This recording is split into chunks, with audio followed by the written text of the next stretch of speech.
खबर है में खुशामदीद, मेरे साथ आर्मी बड़ी खबर में हूँ सईद काजी। खबरें और फिर तज्जिए।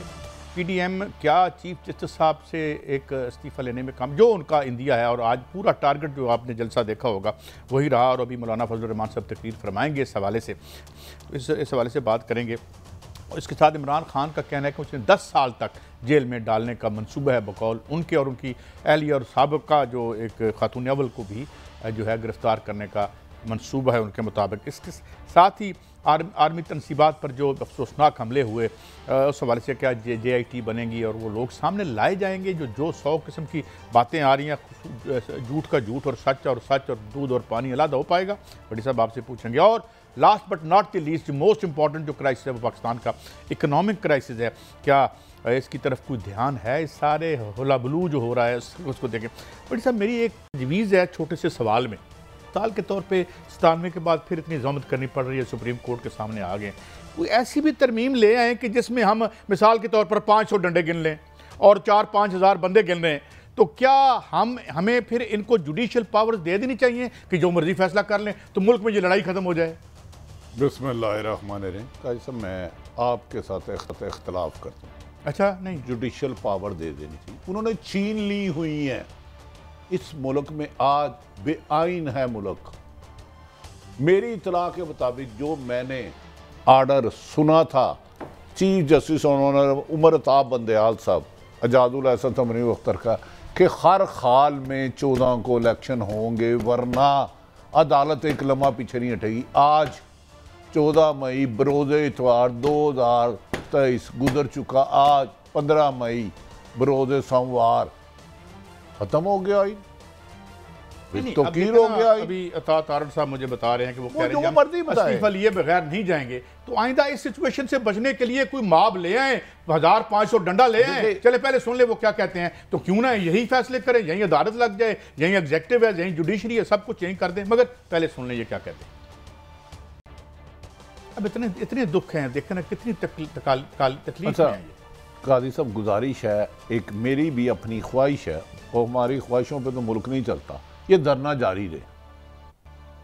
ये धरना वो क्यों बटी साहब खत्म आ रहा है, क्योंकि चीफ जस्टिस ने रिजाइन देना नहीं, ये धरना जारी रहे। देखें, 13 जमातें, तमाम मुसल्ला सहूलतकार, इंसानों पे झूठे मुकदमात से लेके अगवाकार, इनके साथ हुक्म अदूली हो गई। इमरान खान जजों से ज़ाहिर जागृति के लिए बुकला, उधर सुप्रीम कोर्ट के बाहर खड़े, उन पर दहशतगर्दी के पर्चे, उन पर बगावत के पर्चे, उन पर लाठीचार्ज, शेलिंग, और इधर अदलिया का रिजाइन देने आए, और तमाम सरकारी प्रोटोकॉल DPO DCO की ड्यूटियाँ लगी थी सूरत मजहर करे।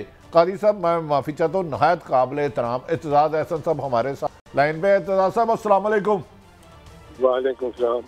एतजाज़ साहब, गुजारिश है कि सुप्रीम कोर्ट का जो हुक्म हमने पढ़ा था 3 रुकनी बेंच का कि 14 तारीख को मई को हर हाल में इलेक्शन होंगे, अगर नहीं होंगे तो गैर जिम्मेदारी और अमल दरामद ना करने के वालों के खिलाफ कार्रवाई होगी, तो आज 15 मई हो चुकी है, 14 मई गुजर चुकी है, कल कहीं भी इलेक्शन नज़र नहीं आए, कहीं नताइज नहीं आए, तो क्या अब मौलाना फजलुर रहमान और मरियम नवाज ने अपनी अदालत लगा ली है, सुप्रीम कोर्ट के बाहर के जज इस्तीफे दें, तो क्या मंजर देख रहे हैं आगे?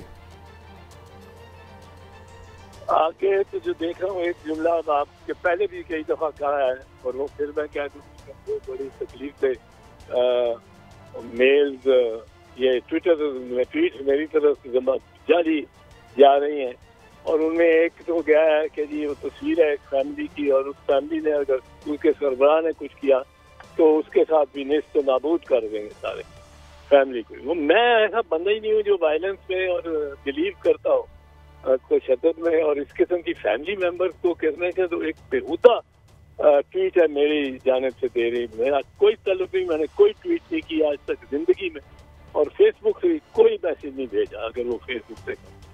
तो ये मुझे तकलीफ है कि किसी को भी इस तरह बनाया गया है कि वो फैमिली की पूरी तस्वीर देखे और मेरी तरफ से उनके इंतकाम लेने का। अब रही बात आपकी, तो ये तो एक भट्टी साहब बड़ा ही अजीब ही सिलसिला हो रहा है बाहर जो, और सुप्रीम कोर्ट के सामने और मैं भी सुन रहा था कि मरियम बीबी लगी हुई थी और उससे पहले एक और साहब थे, उन्होंने जिस तरह की तकरीरें की हैं, जिस तरह की अर्जा सराई है उसमें, और चीफ जस्टिस ऑफ पाकिस्तान को तू कह के पुकारा जा रहा है, और ये इस तरह ये नहीं चलेगा। ये अपने आप को नून लीग का तो मैं जानता हूँ, तो वो तो खुद कुछ उन्होंने पहन लिए जैकेट, और वो चाहते हैं कोई उनपे वार करे और उनको डिस्क्वालीफाई करे। ये सब तकरीरें, हर एक तकरीर का हर जुमला डिस्क्वालिफिकेशन का मुस्तहिक है, और डिस्क्वालिफिकेशन को चिल्ला के अपनी तरफ बुला रहा है कि इस बंदे को जो बोल रहा है ये जुमला, वो कहता है ख्वाजा आसिफ क्या कुछ कह गया है, वो मरियम बीबी ने, फिर मौलाना फजल रहमान ने। कोई कभी सोच नहीं सकता कि इस किस्म की एक इदारे के बारे में आप, और चीफ जब तक इस्तीफा न दे दो, अब चीफ किसी और के भी इस्तीफे पे ये मांगने शुरू हो जाएंगे। इनको तो फिर ये अगर हो गया, ये अगर मान जाए चीफ जस्टिस, तो फिर वो एक ही चीफ नहीं होगा, फिर और चीफ भी बात उनकी बारी भी आएगी। अब बात ये है कि उमर अताब बंदयाल का कसूर क्या है? उमर अताब बंदयाल इंतहाई शाइस्ता, इंतहाई सुलझावा, ऑनेस्ट, कोई उस पर कोई किसी ने कहा है कि जी तुमने ये बना लिया वो बना लिया, ऑनेस्ट, एक खानवादा उसका बड़ा दोनों तरफ से बहुत। अब वो उमर जो है वो उसने क्या कह दिया? उसने कह दिया इमरान खान को कि बड़ी खुशी हुई आपको देख। वो उमर ने मतलब मेरे साथ काम भी किया, और इतना पोलाइट बंदा, वो अदालत में कोई सीनियर वकील ना देर से जो देर बाद पेश हो, खालिद अनवर साहब है, उससे पूछो, वो देर बाद पेश हो कुछ महीने दो के बाद, तो वो जरूर कह देगा कि आपको बड़ी खुशी देखे आई, माशाअल्लाह। उसका ये मिजाज है। अब वो डिसेंसी की वो कीमत अदा करे कि वो इस्तीफा दे।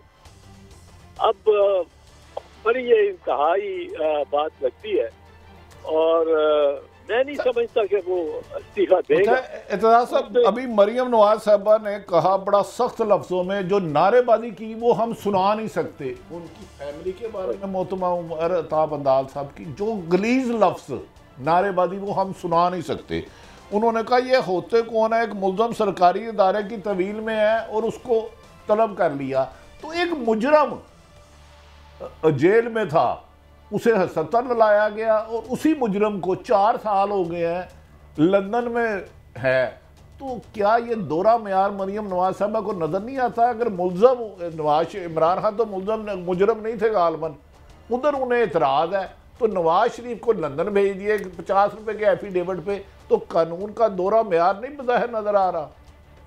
नहीं, ये तो ऑब्वियस है। वो कहती है कि इसको आपने एक मुलजिम को जिसका रिमांड हुआ हुआ है उसकी आपने जमानत कर दी।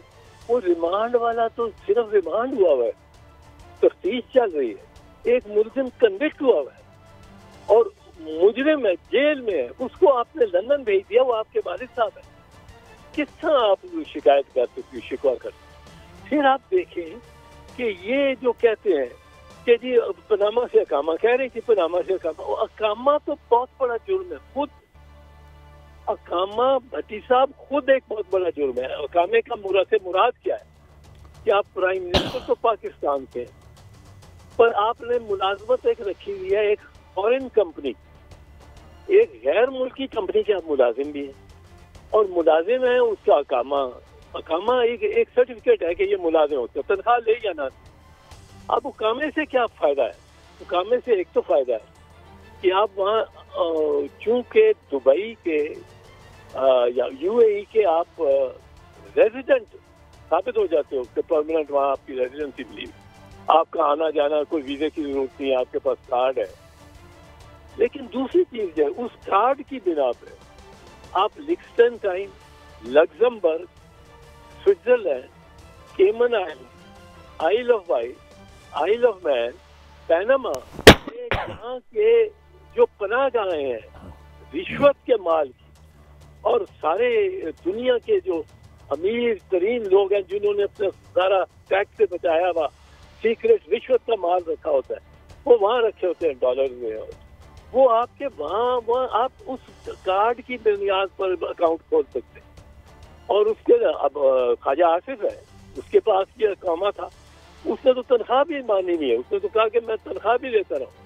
अब मुझे बताएं कौन सा मुल्क है बरतानिया में, अगर वजीर आजम बरतानिया का वो रिलायंस ग्रुप ऑफ इंडिया का एक जनरल मैनेजर हो, तनख्वाह ना लेता हो, वो बर्दाश्त करेगी वो कौम? या मोदी ऑस्ट्रेलिया की एक माइनिंग कंपनी में वो डायरेक्टर हो, वो मानेगी कोई इंडिया में उसको वजीर आजम रहने देंगे? ये तो बड़ा ही संगीन जुर्म है। इसका मतलब है आपके वो भी अकाउंट्स भी, जाली अकाउंट्स भी आपके पास हैं, हर चीज है, और आप कहते हैं पनामा से उकामा चले गए। अच्छा साहब, सॉरी मैं आपको रोक रहा हूँ, they have got away with it, और बिल्कुल आपने सही फरमाया कि जिस बात पे शर्म से डूब मरना चाहिए वो उसे हम अपने डिफेंस के लिए पेश करते हैं। ये रेफरेंस ला रहे हैं, करारदाद पेश की है पार्लियामान में और कहा है जी हम कटहरे में, मैं इसको कोट कर रहा हूँ, मेरे लफ्ज़ नहीं है, फाजिल चीफ जस्टिस हम इज्जत और एहतराम सबका करते हैं। तो ये क्या ये रेफरेंस ले आएंगे और उसका क्या नतीजा होगा? एक तो ये है, तो दूसरा सवाल मैं फिर बाद में पूछूंगा, वो भी जरा अहम है। जी इत्तेज़ार साहब। रेफरेंस चल ही नहीं सकता ना जी। आप देखें, जब ये आइन कहता है, मैं आइन कहता है जो वो बता रहा हूँ, मुझे इसमें अब किसी के साथ वफादारी की नहीं, मैं आपको क्लिनिकली सर्जिकली बता रहा हूँ आइन क्या कहता है। आइन कहता है आर्टिकल 68 में 68 कि आप या ईवान में कौमी असेंबली के और सेनेट में और किसी सूबाई असेंबली में किसी जज की, आला अदलिया की जज की, किसी जज की कॉन्डक्ट पे, उसके रवैये पे, उसके फैसले पे, उसकी किरदार पे आप बहस ही नहीं कर सकते, बहस ही नहीं कर सकते, एक जुमला नहीं बोल सकते। तो वहाँ आप तलब कर सकते हो जज को, ये तो मतलब है आपको कहा गया कि आप बहस नहीं कर सकते, पर आप उसको कैद कर सकते हैं। ये कैसे हो सकता है? अच्छा, ये इत्तेज़ार साहब आपने पहले भी यही फरमाया, लेकिन बदकिस्मती है कि हमारे सियासतदान इस आईनी संगीनी को नहीं समझ रहे। आज ख्वाजा आसिफ साहब ने जो फरमाया आप खुद सुने और उस पर आप नहीं रह रहे दीजिए। खुल के ये करना चाहता हूं इसके अंदर कि काजी फायज ईसा जो है सितंबर में जो है ना वो चीफ जस्टिस ना बने। मकसद सिर्फ एक है, शुबे अल्फाज में मैं ये बात नहीं कहना चाहता, इन लोगों की कमराडरी है, इन्होंने एक साथी जज को, उसको और उसकी फैमिली को रोल छोड़ा। किसके कहने के ऊपर? उस वक्त की एस्टेब्लिशमेंट के कहने। क्या निकला उस रेफरेंस से? और इमरान खान के कहने पे, उसके कहने पे रोला। शर्म आनी चाहिए इनको। जिस तरह इमरान खान को कोई शर्म या नहीं है, इनको भी कोई शर्म या नहीं है। जी इत्तेज़ार साहब, इत्तेज़ार साहब ये सुप्रीम कोर्ट को कह रहे हैं शर्म आनी चाहिए, शर्म। अब मैं तो, मेरी तो इतनी हैसियत नहीं है कि मैं ऑनरेबल जज साहबान के बारे में ऐसी बात सोचूं भी। ये अफसोसनाक बात है, ये इस तरह की बातें हो रही हैं। अगर बात भी करनी थी, जो कि इनको ये नहीं कर सकते, इनके पास कोई इख्तियार नहीं है कि वो इस किस्म से गुफ्तगू भी करें, इस मौजू पे गुफ्तगू ही नहीं कर सकते। और करने का लेकिन ये अगर करते हैं गुफ्तगू तो काश थोड़ा शाइस्ता अंदाज से करते, कोई शाइस्ता मिजाजी होती है। यहाँ तो शाइस्तगी वो जब पार्लियामेंट के मेंबरान ही छोड़ दें तो तरस आता है। ये मैं आपको बताऊं, मेरी निगाह में ये इन लोगों ने वैसे 4, 5, 6 जो है टॉप मुस्लिम लीग नवाज के नुमाइंदगान ये राना सनाउल्लाह हो गया, ख्वाजा आसिफ हो गया, वज़ीर आज़म हो गया, जावेद लतीफ़ हो गया, मरियम बीबी हो गई। और ये मैं समझता हूँ दानिस्ता ये ज़बान इस्तेमाल कर रहे हैं, ऐसी ज़बान कि इनको इनकी ख्वाहिश है, इनकी बहुत ज़्यादा ख्वाहिश है कि इनको डिस्क्वालीफाई कर दिया जाए। क्या बज़ाहिर इनके कॉन्टेक्ट में बात नहीं हो सकती? क्या फिर अदलिया बेबस हो गई है, या ये इतने ताकतवर हो गए हैं कि कानून की गिरफ्त से नहीं आते? एक शॉट और सुने, हम आपको इसलिए लेते हैं कि आप एक आइन की डिक्शनरी हैं, जरा सुनिए। जनाबे वाला, मेरे पास गवाही है कि एक लेफ्टिनेंट कर्नल जो मोहल्लेदार है इनका, राना सनाउल्लाह साहब का, उसके कहने के ऊपर ये फैसले कर। मैं फैसले भी बता सकता हूं जो उसके कहने पे किए गए। जिस बेंच को जो है वो किया गया, वो पैगाम भिजवाया गया, उस बेंच के एक जज ने मुझे बताया, जिसने अपने आप को रिक्यूज कर लिया कि हमें अप्रोच किया गया है। क्या अदलिया है? ये तो बाजार लगा हुआ है। और फिर कहते हैं कि आप जाएं, 10-12 बंदे भी साथ ले जाएं, गपशप लगाएं, उसके बाद सो जाएं। चीफ जस्टिस साहब, उसके साथ लोरी वाला भी कोई बंदा भेज दें जो जाके उसको लोरी दे ताकि वो सो सके। जी ये आप सुन रहे हैं। और मैं ये भी कह दूं कि उनके पहलू में इसहाक डार साहब बैठे हुए हैं, जो इश्तिहारी थे उस वक्त भी जब उन्होंने हलफ उठाया था। जी ओवर टू यू एतजाज साहब। नहीं, वो तो ये कहते हैं कि जी आपने किस तरह एक शख्स को जो रिमांड पे था उसको जमानत किस तरह दे दी। अब पहले तो ये जवाब दें कि हमें ये बताएं कि एक शख्स जो रिमांड नहीं, वो कॉन्विक्ट था, जिसको सजा हो चुकी थी, जो कि मुजरिम था, वो उसको सजा, उसको आपने किस तरह जमानत पे ले लिया? और जमानत ही नहीं, उस पर वो जमानत शमानत 50 रुपए का कागज को छोड़ के वो उसको आपने बाहर जाने दिया मुल्क से।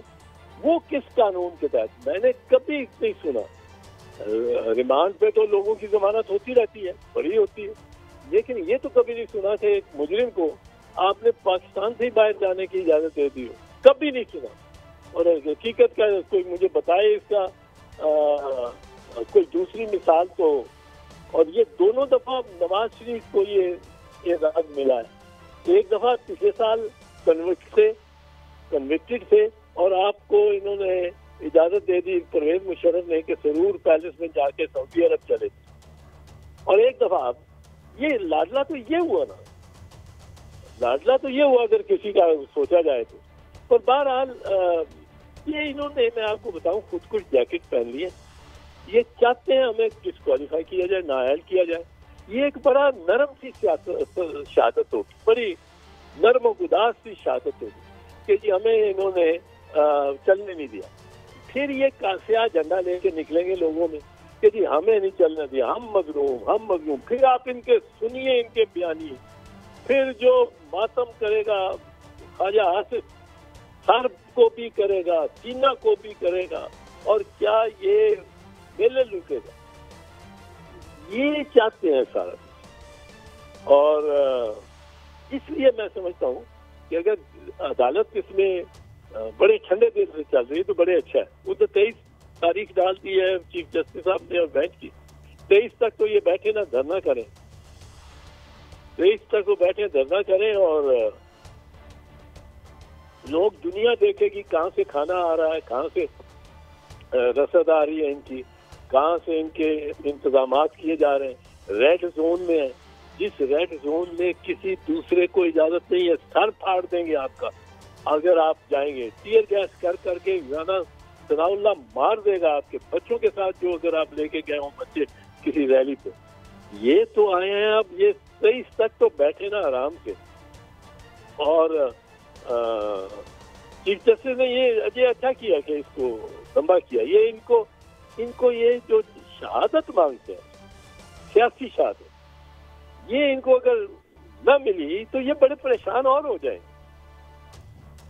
और अच्छा एतजाज साहब, मैं आपको तकरीबन फॉलो कर रहा हूँ सिविल सर्विस में, जब आप नहीं गए और वहाँ से लेके 1977 ऑनवर्ड मैंने देखा आपको। मार्शल लॉ में भी आपको लड़ते हुए देखा। जिस किस्म का डिस्कोर्स और गुफ्तगू आज हो रही है, मार्शल लॉ में बड़ा जुल्म हुआ, हम जानते हैं, आप देखते हैं क्या हुआ जजेस के साथ, इवन मुशर्रफ के दौर में। ये जो अब माहौल आया है, ये जो अब गुफ्तगू हो रही है और जो चीफ, ये कभी आपने देखा था बदतरीन मार्शल लॉ में भी जो हमें एक जमहूरी हुकूमत में देखना पड़ रहा है? नहीं देखा, नहीं देखा। जो जबान जजों के बारे में इस्तेमाल हो रही है और खुलेआम हो रही है और जिसकी मंशा और मर्जी है वो कह रहा है, ये मैंने नहीं, पहले हकीकत है। इतनी फ्रीलांसिंग जुबान मैंने और डायलॉग और ललकार, ये बड़ा हौसले है उमर अता बंदियान में, और वो इनको लंबा वो रस्सी कहते हैं ना, अल्लाह की रस्सी। अच्छा, एतदा साहब गुजारिश ये है कि राना सनाउल्लाह साहब ने फरमाया है, जो वज़ीर दाखिला, उन्होंने कहा जी वाहिद हालत तरीके इंसाफ पर पाबंदी आयद करना है, तो क्या उनकी ख्वाहिश पर तरीके इंसाफ पर पाबंदी भी लग जाएगी? इमरान खान को सियासी मंजर से भी हटा देंगे तो अदालतें फिर भी नहीं बोलेगी? चलो, सुप्रीम कोर्ट के चीफ जस्टिस साहब के बारे में नहायत नामुनासिब लफ्ज़ है, क्या हाई कोर्ट चारों में से कोई इनसे पूछ नहीं सकता कि भाई ऑनरेबल जज साहबान की फैमिली के बारों में आप उनकी फैमिली की बातें टेप करा रहे हो, रिकॉर्डिंग करा रहे हो, कहीं तो लिमिट ब्रेक लगाओ कि ये सिलसिला चलता रहेगा इनका? नहीं, ये मैं इसका मैं देखें इस वक्त जो सूरत है बड़ा इनके साथ तो सहूलतकार बढ़े। आप देखें कि ये जो कोर कमांडर के हाउस घर पे हुआ है, इस घर पे ये एक मैंने कभी नहीं देखा, उसको मैं समझता हूँ कि वो क्या है। वो उस घर को बिल्कुल खाली कर दिया गया, वो खाली तो नहीं किया, कोर कमांडर, उसकी बेगम और बच्चे भी वहाँ थे, पर सारे मुआवजों को कह दिया गया कि आप जो आता है उसको आने दो। ये क्राउड चलता है लिबर्टी से, 2 घंटे में पहुंचता है, जितनी भी टोली है 200-300 लोग। किधर है पंजाब पुलिस, किधर है आईजी पंजाब, किधर है डीआईजी पंजाब? मेरे तो सामने सबसे पहले मुल्जिम वो, उनको मैं पूछूं तलब करके, कभी आपको कोई ख्याल नहीं आया? उन्होंने एक बड़ी हसास। एतजाज साहब, ये मैं आखिरी सवाल, मैं चूंकि वक्त की कमी, मैं चाहता हूँ कि कुछ टचना न रह जाए।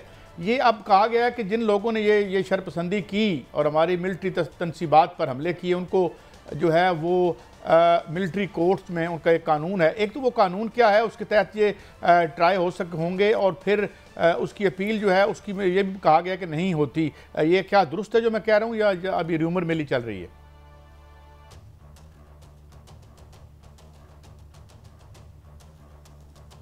ज़ा साहब, आप मुझे सुन पा रहे हैं? मेरे ख्याल में हमारा राब्ता मुनक़ता हुआ। तो ये सवाल तो उन्होंने अहम उठाए, ख़ास तौर पर सिविल एडमिनिस्ट्रेशन को तो हम पूछे ना कि जनाब वो क्यों इस तरह से हुआ। साहब, मैं इस पर बोलना नहीं चाहता। इसमें 101 सवाल है। 2 घंटे तक उस मजमे को क्यों नहीं रोका गया? चंद 100 लोग थे। जब पहली दफ़ा हुआ तो मैंने इनकी लॉग बुक देखी, पुलिस की वायरलेस चला के लोग इकट्ठे होना शुरू हो गए। पुलिस स्केल में था गोया है, पुलिस स्केल में था कि इकट्ठे हो रहे। तो ये पुलिस ने रोकने की कोशिश 2 घंटे तक रास्ते में चलते रहे। मेरी अकल तस्लीम नहीं कर रही ये बात। मैं उधर जाता भी रहूं, हर बंदा ही जाता है उधर। मैंने आज तक किसी को ई टैग लाइन की वायलेशन करते हुए नहीं देखा कंटोनमेंट में, आज तक पूरी जिंदगी में, कि अगर उसको स्टिकर नहीं लगा वो उधर चले जाए। वो कैन इट पॉसिबल? ये कैसे हो गया? अच्छा बट साहब, एक ब्रेक लेनी है हमें, ब्रेक के बाद हम वापस आएंगे। सीएम पंजाब जो है जनाब मौसम नकवी साहब ने भी इस हवाले से कुछ इंकशाफात किए हैं, ये जो कुछ हुआ है इस हवाले से बात करेंगे। आप हमारे साथ रहिए, उसके बाद हम ये मैशत का क्या मामला है, जो असल मामला है, उस पर भी गुफ्तगू होगी। हमारे साथ रहिए।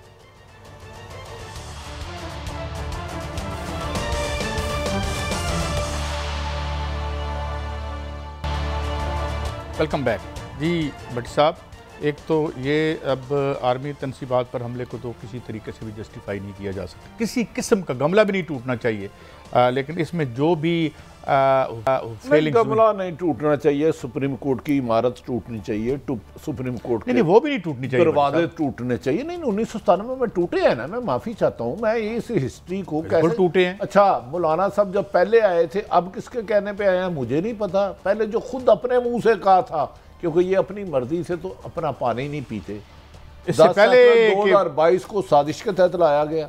अब क्या कहते रहे खुद काजी साहब, ये सुने और फिर आप बताएं। आज सवाल आपसे करूंगा। चलें जी, सुनाएं। बड़ी साफ है कि हम धांधली की हुकूमत नहीं मानते। इलेक्शन कमीशन की रिपोर्ट शाहिद अदल है। हम कोई कमीशन नहीं मानते। कमीशन बनाने की हर तजवीज को मुस्तरद करते हैं और दोबारा इलेक्शन का मुतालबे पर कायम है। इसमें कोई तब्दीली नहीं आ सकती। अब मर्जी है तुम्हारी, जो भी फैसला होगा पूरी क़ियादत मिलकर फैसला करेगी। तमाम इक़दामात पर हमारी नजर है। मुज़ाकराती टीम भी आ रही है और जा रही है, सो उनकी आनियां जानियां भी चलती रहेंगी और हम उससे भी लुत्फ़अंदोज़ होते रहेंगे।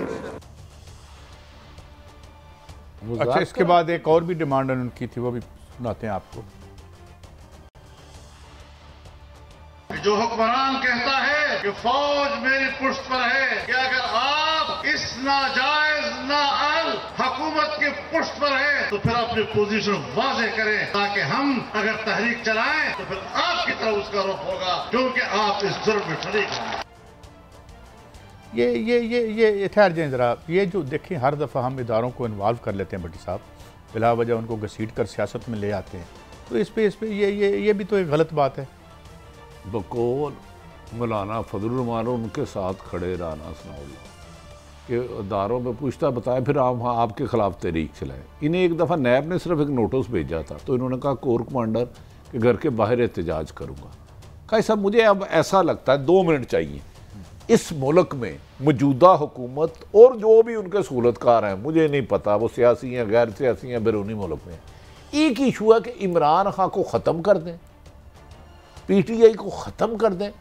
माशी तौर पर मुल्क मुकम्मल तबाह करना इमरान खान को ख़त्म है। सियासी अदम इस्तेकाम मुकम्मल तबाह इमरान खान को ख़त्म करना है।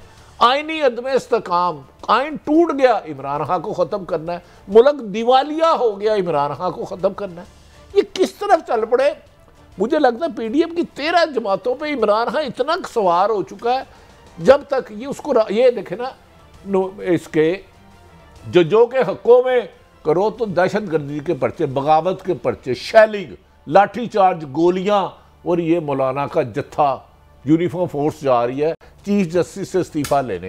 ये तो आपके सामने है। और फिर इसके बाद इन्होंने हमेशा जो है वो कभी जुडिशरी को कंट्रोवर्शियल करने की कोशिश की, कभी दीगर इदारों नहीं। उन्होंने तो कहा हम फिर इसी धरने में उन्होंने कहा था, मुझे तो उन्होंने भाइयों ने भेजा तो उन्होंने कहा 10 दिन में हम दोबारा इलेक्शन करा देंगे। आज मौलाना साहब से ये गुजारिश है, ये बात मैं आपको सुना देता हूं। वज़ीर आज़म इमरान, नवाज शरीफ, शहबाज शरीफ, 13 जमातें उनकी, बिलावल भुट्टो की माँ को जेल में डाला नवाज शरीफ ने, सारी जमातें इनकी। तो अब धरना दे रहे हैं किस बुनियाद पर? हुकूमत, हाँ हुकूमत इनकी है। अच्छा, फिर इन्होंने माजी में भी कुछ कहा, वो सुनाते हैं आप। कुर्बान जाऊं मैं इस मौलाना साहब की शराफत पे कि इन्होंने ज़बान दी थी। कह रहे हैं असम्बली तोड़ने की तारीख तय हुई और इलेक्शन करवाने की। भाई आपकी हुकूमत है, आपका समदी गवर्नर है, आपका अजीज वज़ीर आज़म है, उसके ऊपर इंडिपेंडेंट इंक्वायरी कर लें। आपने तो साबित कर दिया कि आपने इमरान खान की हुकूमत साजिश के तहत ख़त्म की और उसमें कुछ लोग शामिल थे। मौलाना फजलुर रहमान ने क्या कहा काजी साहब कि हमारे साथ असेंबली तोड़ने की तारीख तय हुई और नए इलेक्शन की। अब वज़ीर आज़म इनके साथ इन्होंने मुज़ाकरा किया। अब आप बड़े बादशाह हैं, हमें प्लेट में इक़्तिदार मिल गया है, यही हमें चाहिए था। ये हमें अंदर आए तो हमारे सूल दलीलें और हैं, बाहर जाएँ तो सूल और दलीलें और हैं। यहाँ पे 3-4 ख़ानदानों का इक़्तिदार चाहिए हमें। बड़े बादशाह आदमी आप। बिलावल साहब की फैमिली इक़्तिदार में है पिछले 15-20 साल से, ये दोबारा इक़्तिदार में आ गए, जो शरीफ डायनेस्टी है। मौलाना को इक़्तिदार मिल गया, बेटा वज़ीर है माशाल्लाह। तो अब इलेक्शन क्या होता है भाई? नहीं, फिर मैं क्यों दोबारा इलेक्शन कराऊं? सर उन्होंने कहा मैं हम इलेक्शन कराएं, धांधली कराएं या ना कराएं, और कैसे जीते हैं? क्या पर इस पे जो कहते हैं आर्मी एक्ट के तहत मुकदमा हुआ, इमरान मौलाना साहब से पूछे ना असेंबली तय करने की किस अफसर ने इनको गारंटी दी थी और इलेक्शन कराने की, तो कराए सुबह नवाज शहबाज शरीफ इस पर इंक्वायरी। कादी साहब मुझे ऐसा लगता है कि मौजूदा हुक्मरान इनके सहूलतकारों, खुदा ना खास्ता मुल्क तबाह हो जाए, इमरान खान को ख़त्म करना है इनका, और मुझे कोई मकसद नहीं लगता। मैं माफ़ी चाहता हूँ, समदी गवर्नर पाकिस्तान की क्रीम पोस्टों में सारे बंदे इनके तहत जिन पे खरबों रुपया मुबैना आता है। अब एक चीफ जस्टिस जो अभी तक फैसला नहीं दे रहे, 14 मार्च गुजर गई है आइन के मुताबिक, जो वो कहते थे कि जनाब ये तस्वुर भी नहीं किया जा सकता कि सुप्रीम कोर्ट का हुक्म ना माने, अब उसी से इस्तीफा लेने आए हैं। हर किस्म का तस्वर किया जा सकता है, इसलिए बिल्कुल परेशानी होना। बात यह है कि एक तो बहुत हम अप्रिशिएट करते हैं सीएम पंजाब को, उन्होंने कहा है कि बिल्कुल हम मिलिट्री तनसीबात पर हम भी नहीं चाहते कि ये वो हमारे सिंबल्स हैं जो जिससे हमारी बदनामी होती है, और ये मुल्क तो हमारा है। आप मगर ये एक बात मैं जरूर कहूँगा, पहले सीएम जो काई सब छोड़ दे, इमरान खान इधर से जाए इस्लामाबाद तो कमो बेशतर 50 से ज़्यादा जगह लाठीचार्ज हो, शेलिंग हो, गिरफ्तारियों हो, जगह जगह नाका हो, 144 लगी हुई है। अब 13 जमातें डीपी और डीसीओ प्रोटोकॉल लेके मरियम को ले जा रहे हैं। क्या ये इसलिए पाकिस्तान बनवाया था आपके कायदे आज़म साहब ने, या हमारे भाई दफा 147 बंद हो गई है वहां पे, ये है मेरे मोहतरम, फिर आप यार क्यों मुझे बेवकूफ बनाते हैं? लेकिन नहीं, कुछ लोग दफा 144 से क्या दफा 302 से भी बड़े होते हैं। ये अच्छा इनके लिए दफा 144 दफा करने के लिए, दफा करने के लिए। अच्छा बड़ी साहब बात यह है कि ये तो हम जरूर सीएम साहब से मुतालबा करेंगे कि हजूर पुलिस क्यों नहीं हरकत में आई। हमारा जो जना हाउस था और जहाँ पे हमारा एक सिंबल होता है ना, एक पंजाब की सब एक अहम, तो ये वो सारी इंक्वायरी करवाएं, दूध का दूध और पानी का पानी कर दें। कुछ फरमा रहे हैं, जरा सुनते हैं।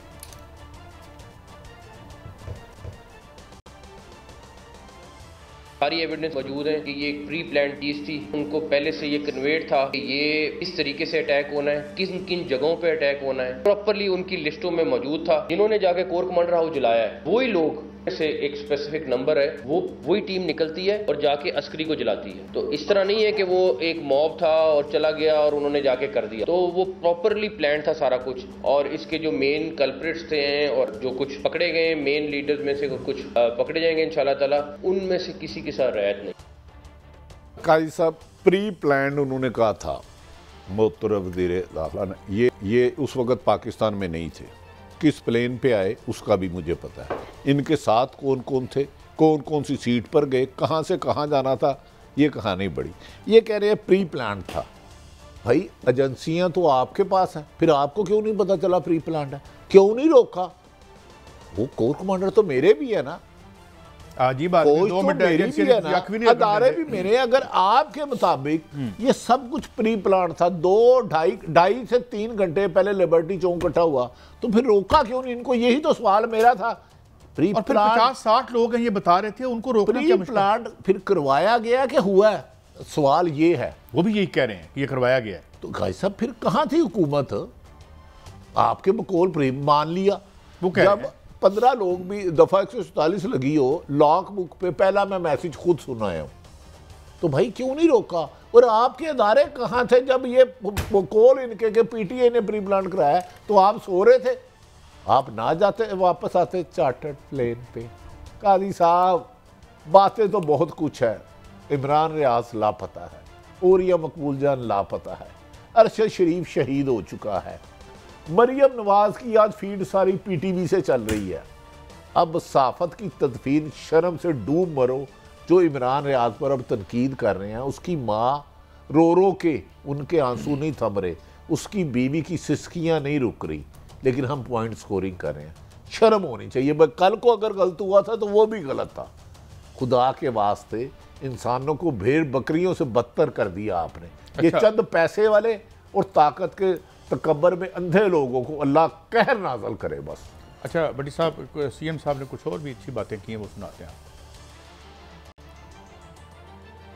वो पॉलिटिकल वर्कर्स जब कैंट पहुंचते हैं तो वो टेररिस्ट हैं, क्योंकि जो जिना हाउस पे हमला है वो पॉलिटिकल पार्टी का वर्कर नहीं कर सकता, वो टेररिस्ट ने किया। इनमें से जब तक एक एक बंदा अरेस्ट नहीं होता हम आराम से नहीं बैठेंगे। ये कोई नॉर्मल केस नहीं है कि जी हमने आज, ये आने वाले वक्त में चाहे कोई भी आई थिंक इस कुर्सी पे बैठा वो बाउंड भी है और उसका फर्ज भी है कि इस केस को अंजाम तक पहुँचाना है और जो लोग इसमें रिस्पॉन्सिबल टेररिस्ट हैं उनको सजा देनी है।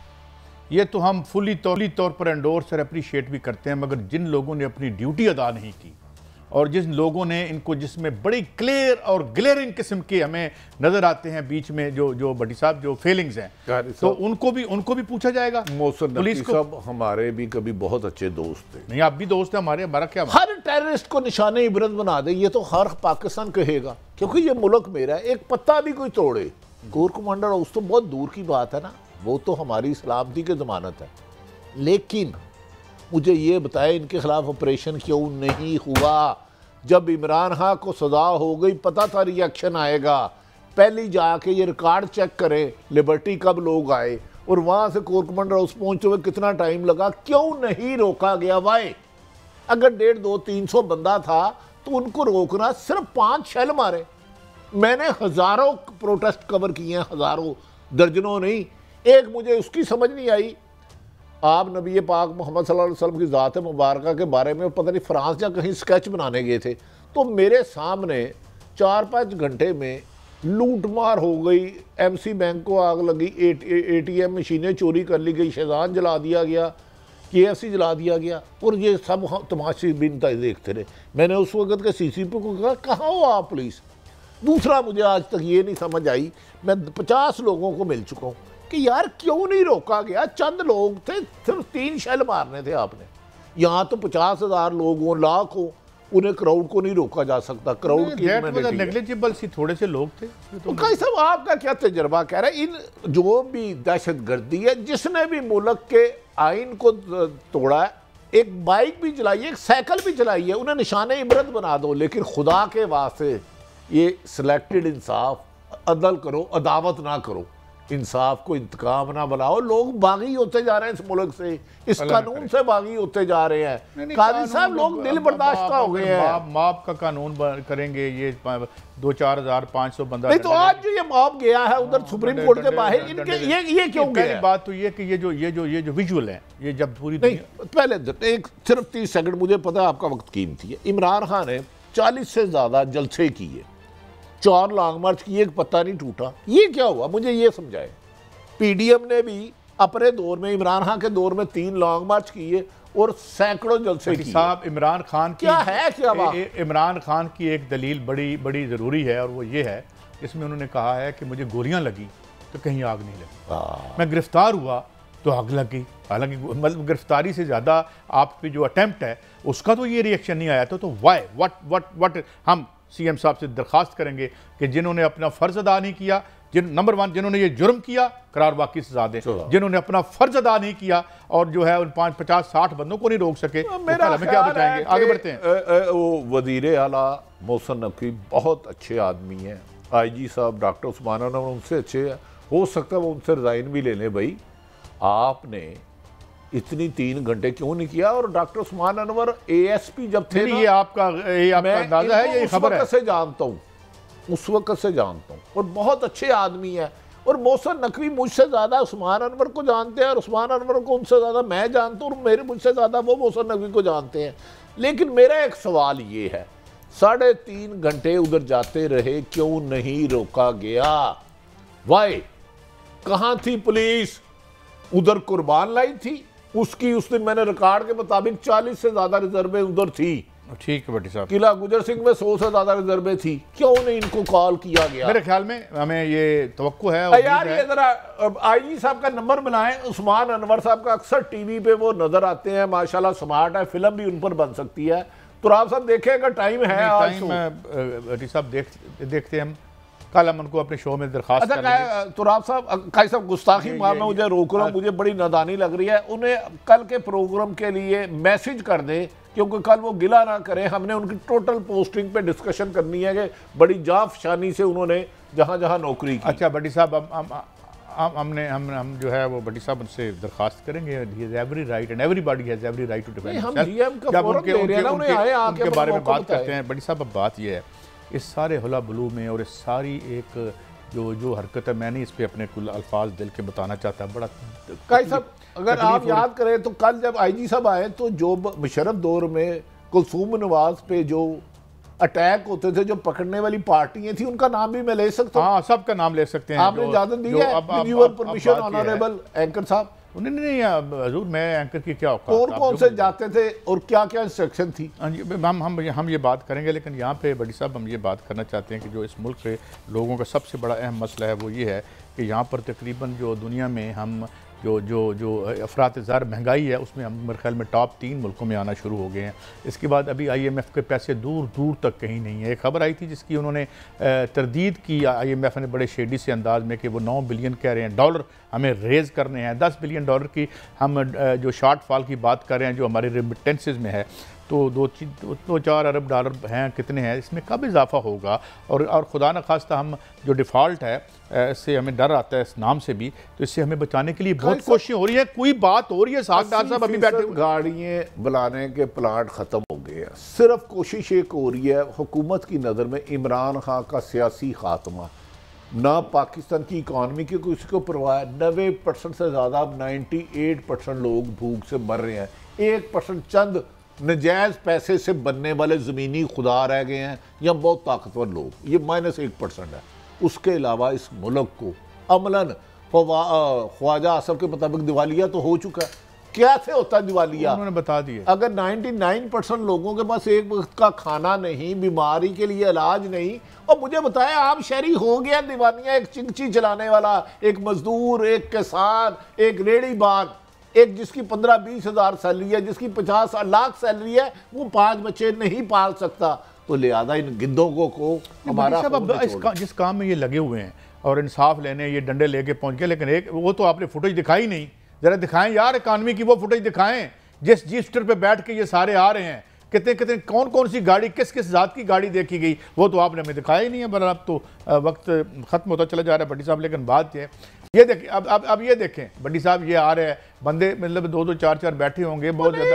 काजी साहब ये 10 करोड़ की है गाड़ी, ये इनकलाब ही लाएंगे। 10 की करना भी हो तो 12 करोड़ 10 करोड़ की ये पराडो। काजी साहब झूठा ही ला दो। नहीं तो मैं ये कह रहा हूं, अच्छा ये किराए पे, लेकिन बड्डी साहब ये ऊपर की मैशत बिल्कुल ठीक है। ये देखिए जहां सियासत नहीं, ये इनकलाब आएगा आएगा आएगा। नहीं ये वैसे देखें कि ऊपर खुदा न खास्ता हर चीज नेगेटिव नहीं है बड्डी साहब, प्लीज देखें ना, एक कोई जगह तो है ना जहां दौलत के हमें इनकलाब पे बड़ी हिस्ट्री है कि इनकलाब पराडो पे 5-10 करोड़ की गाड़ी से कम से नहीं आता, और जो ग्लासेस पहने हैं उसकी पता कितनी कीमत है? 3.25 लाख। अच्छा ये किसकी ग्लासेस की? मुझे किसी ने पता किसने पहनी हुई है, आपने कुछ बताया? मैं अन्ना मां नहीं, मैंने मेरी 4.5 लाख आ जाती हैं। काजी साहब मरियम नवाज साहबा ने जो एक रिंग पहना था उसकी आपकी 10 खानदानों की पूरे साल की सैलरी उससे 5% है। चलें ये देखें, ये मरियम साहब कौन सी, हाँ ये अच्छा बड्डी साहब चलें, ये देखें ना, हर चीज़ के नेगेटिव और पॉजिटिव पहलू होते हैं। हर जगह गुर्बत नहीं है, गुर्बत सिर्फ आवाम में है, ऊपर 1-2% में अल्लाह के बड़े करम हैं। बहरहाल देखते हैं ये सिलसिला कैसे चलता है। आज का प्रोग्राम ख़त्म हुआ, कल फिर मिलेंगे। अल्लाह हाफ़िज़।